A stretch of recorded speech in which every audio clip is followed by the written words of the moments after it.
Today I'm going to be answering some common questions about Poly-B piping. So Poly-B piping, it was installed between the 70s and 90s. If your home was before that, it was probably copper. After, it was probably piped with PEX. Builders and plumbers used Poly-B back in the day. It was just cheap, it was easy to install. It was kind of the new thing of the 2 decades there that it was used, so more of a fad than anything. So Poly-B, when exposed to things like chlorine, high water pressure, even when they stored it, if it was stored in the sunlight, it just broke down. It breaks down a lot faster than PEX or copper. So now we're seeing all the leaks happening.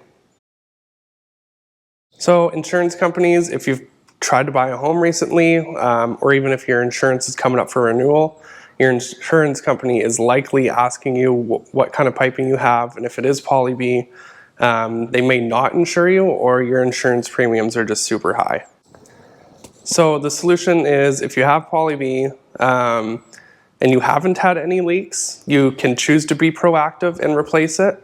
If you have Poly-B and you've had a couple leaks over the past couple years, then it's definitely time to get a quote, get that stuff changed out before more leaks happen and just cause a huge flood. So if you're getting your Poly-B replaced by Norms, you can expect we're going to work quick, we're going to work efficient, and we're going to get things done right. If you do have any drywall that needs to be cut, we'll work with a local company that can do the drywall cutting and even the replacement and painting after if you want that done too.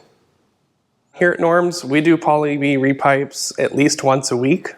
It's really a huge part of our business now, so we've developed processes and systems to make it really efficient, make it affordable for everybody, and you know you're getting a company that's has over 50 years of experience in plumbing, so you know you're going to get it done right.